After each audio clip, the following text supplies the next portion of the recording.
And the Oscar goes to Sean Penn. Tonight, it's important to be a great actor. In life, it's more important to be a great human being.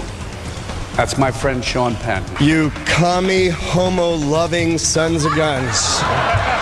From executive producer Sean Penn. Sheriff's investigators said there were 8 rings in all.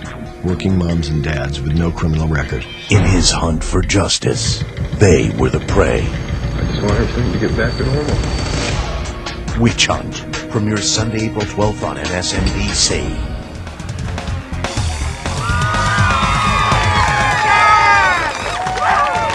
I was very privileged to be asked to be a participant in the film Witch Hunt. Those of you who have seen it and those who will see it will see that the people who suffered the abuse of power in this case are kind, intelligent, humble people. And your being here today is something I just want to thank you all for. And for those of you who haven't seen the film, I recommend that you do. And for those who have, I recommend that you recommend it so that the word can get out.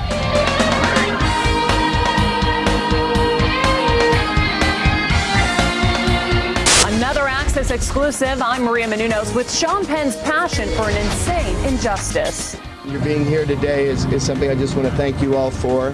Sean Penn lending his political aura to a rally in Kern County, California this week. In a new documentary airing tomorrow night on MSNBC, Penn tells the mind-boggling story of how false allegations of child molestation led to the imprisonment of innocent parents, in one case for 20 years. I brought Penn back to the epicenter of this grave miscarriage of justice for this exclusive interview. When you first saw this, how emotional were you? Oh, I went all the way down. Yeah? And many times. The blonde mother of 2 fainted after hearing that she had been convicted on 70 felony counts of child molest. And I've found that most people I talked to had the same response. Oh, I couldn't stop. I'm going to tell you that I was a little girl throughout the whole piece. I was the little girl, but I was also very angry. Yeah. I always figure that goes without saying as part of my description of myself. Adding a little levity to an otherwise grim topic, the false accusations and imprisonment of more than 30 mothers and fathers in Bakersfield, California in the 1980s. As documented in Witch Hunt, narrated by Sean Penn, dozens of parents were falsely accused of child molestation. How old was he when you last saw him? 6.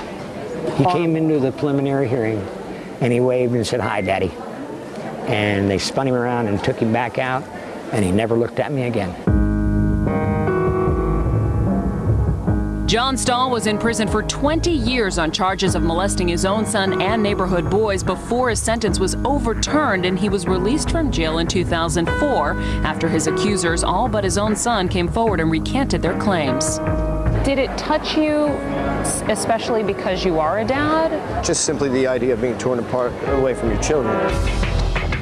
Penn thinks it was a dangerous combination of the newly elected district attorney's tough on crime platform and a corrupt justice system that led to the persecutions. It seems like a bad nightmare. It seems like I ought to wake up tomorrow and it'd be over with.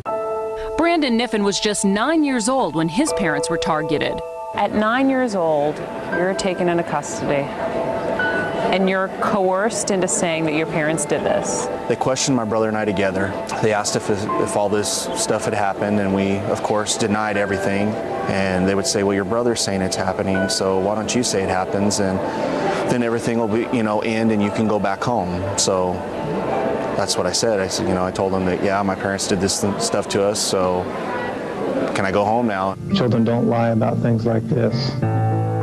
After he and his brother were split to live in 18 different foster homes, Brandon was finally reunited with his parents when he was 23 years old.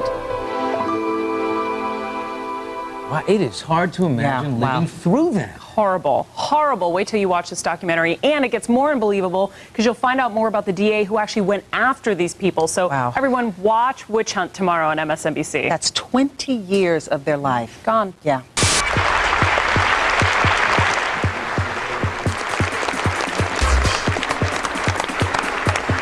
You have to set a precedent and a deterrent for the kind of behavior, the kind of prosecutorial abuse that happened in this case. The people in Bakersfield are no different than the people in San Francisco or anywhere else. It could happen anywhere. And so that's what's really important about this case, because there was a mass hysteria. It's a great lesson for all of us to just believe in our system and to believe in innocent until proven guilty.